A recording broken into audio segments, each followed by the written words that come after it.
ක්‍රාබි කියන්නේ මූදට ළඟ විශාල වගුරු බිමක්.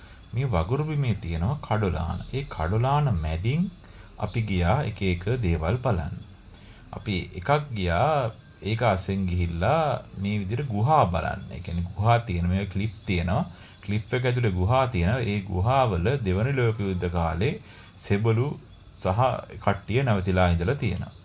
මේ පසුව නිර්මාණය කරපු ඇටසැකිල්ලක්. මේ ගුහාවල එක පසුබිමක් ඕවා යස්සේ අහුවෙන්නේ නැති වෙන්න හැංගිලා ඉන්න පුළුවන් 1000කට උනත්. ඉතින් මේ ගුහාවලට යන්නයි එන්නයි තිබුණේ බෝට්ටු වලින්. ඒ කියන්නේ පොඩි අයිලන්ඩ් එකක වගේ තියෙන අර උස ක්ලිප් එක වගේ තියෙන ගුහාව. අපි ඒ ගුහාවලට ගිහිල්ලා අතරමැද වතුරෙම තියෙන රෙස්ටොරන්ට් එකකට ගියා. ඒ රෙස්ටොරන්ට් එකේ තිකාපු පොකිරිස්ස තමයි මේ. ඒ කියන්නේ යාලා එතන අපි පොකිරිස්සත් එන්නුවට පස්සේ අපිට උයලා දෙනවා රසට.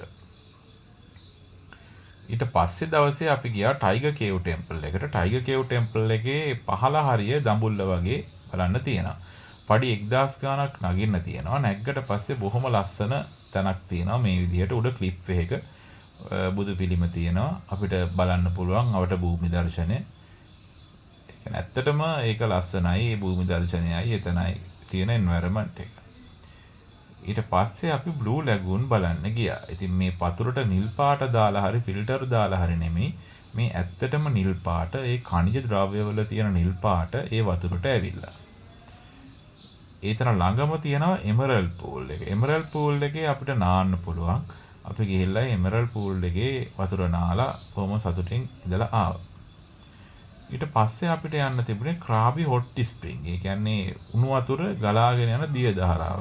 පොඩි දොළ පාරක් වගේ දිගේ උණු වතුර ගලාගෙන එනවා. ඒ උණු වතුර වල කට්ටිය බැහැලා නානවා තමන්ගේ පිරිසිදු කිරීමේ කටයුතු සඳහා.